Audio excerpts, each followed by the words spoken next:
Un soir, je vais au café des langues avec une amie. L'idée, c'était simplement de me changer les idées après une petite déception sentimentale. Et puis j'en profite aussi pour pratiquer mon chinois que je n'avais pas parlé depuis un moment. Donc j'arrive, je discute avec quelques personnes et mon amie à qui j'avais donné rendez-vous arrive en milieu de soirée. Elle s'assoit à la table et elle me dit Dis, tu pourrais m'avancer un peu d'argent pour m'acheter une bière? Je te rembourserai après la soirée. Donc je cherche dans mon sac, je fouille et là je réalise que je n'ai pas de liquide. Et à ce moment-là, le chinois qui était assis à la table intervient très gentiment et lui dit Ce n'est pas grave, je peux te payer le verre. Mon amie accepte immédiatement et elle a l'air très contente. Un peu plus tard, l'homme part aux toilettes et là, mon amie me regarde en rigolant et me dit Cool, j'ai eu un verre gratuit.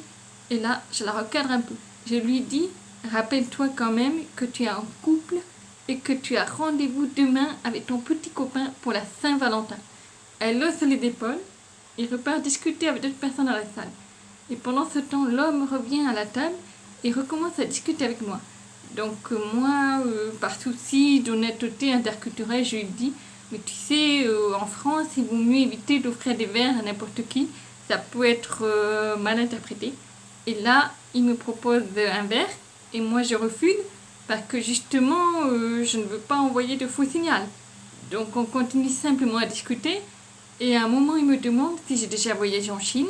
Je lui dis que oui, que j'ai étudié là-bas pendant 1 an et que je me suis fait des amis. Et là, il me pose une question assez directe. Alors, tu es sortie avec beaucoup d'hommes là-bas?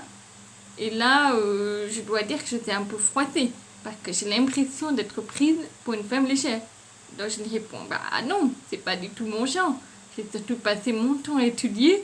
Même mes amis me disent que je ne pense qu'à étudier et elles me demandent quand je vais enfin trouver quelqu'un. Et franchement, c'est un peu saoulant. Et là, il me répond très fleuve. Ah, mais la vie est courte, tu sais, il faut s'amuser un peu. Donc là, pour couper court à la conversation, je décide de faire un peu d'humour sec, comme j'en ai l'habitude pour mettre des limites, en mode cynique. Et je lui dis, et puis de toute façon, j'ai déjà un petit copain. Il s'appelle Saint-Valentin, il est très fidèle, et demain soir, je vais en soirée avec lui. Alors moi, dans ma tête, je pensais que la blague était claire. Un Français aurait simplement répondu Ah, bon ben, passez une bonne soirée avec Saint-Valentin. Mais lui, il l'interprète autrement. Il me regarde très sérieux et me demande, il me regarde très sérieusement et me demande Ah, je peux venir? Bah. Et là, je me dis Ah, d'accord, il y a eu un petit malentendu, une erreur de compréhension interculturelle. Et donc, je clarifie la situation. Je dis Bah non. En fait, là, en ce moment, je ne cherche pas de relation. Et là, il me regarde un peu surpris et il me dit Ah bon, tu ne cherches rien? Et moi, j'y réponds Bah non, je n'étais pas en train de te draguer.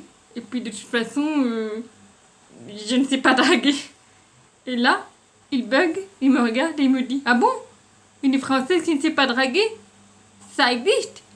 Alors, tout ça pour vous dire que le cliché le plus répandu dans certains pays d'Asie, c'est que souvent les Françaises sont nées avec un doctorat en séduction, mais tout le monde n'a pas forcément acquis ce doctorat au même rythme que les autres.